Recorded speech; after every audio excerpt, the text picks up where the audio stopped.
আজকে আমি বানাচ্ছি কড়াইশুঁটির কচুরি। তো আমি 500 গ্রাম কড়াইশুঁটি নিয়ে এসে ছাড়িয়ে এইটুকু হয়েছে, এটা দিয়ে আমি কচুরি বানাবো। তো আমি আটা নেব, ময়দা নয়, আটা দিয়ে আমি বানাবো। এটা 400 গ্রাম 240 গ্রামের কাপ, আমি এটা 2 কাপ নেব আটা।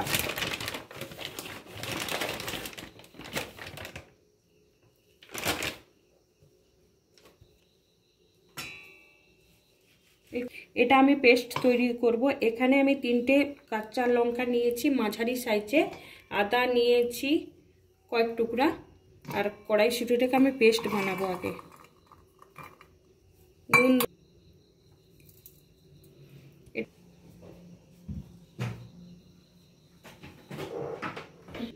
আমি পেস্ট বানিয়ে নিয়েছি। এবার আমি আটাটাকে মেখে নেব।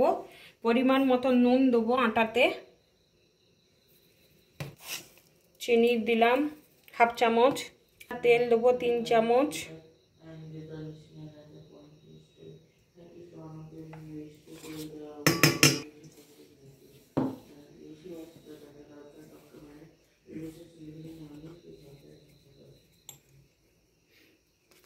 আমি পেস্টটা তৈরি করেছি এইভাবে।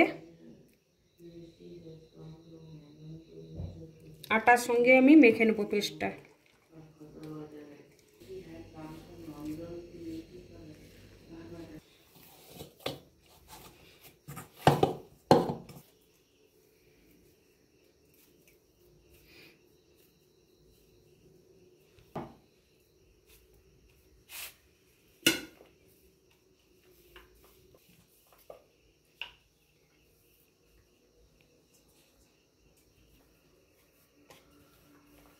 আমি এগুলো মোটা মোটা করব।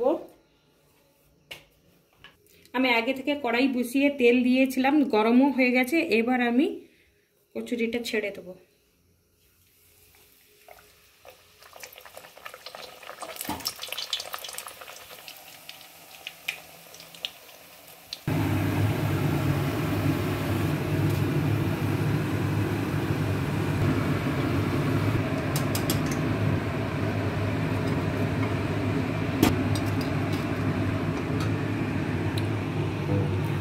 হয়ে গেল আমার কড়াইশুঁটির কচুরি, সঙ্গে নতুন আলুর দম করেছি।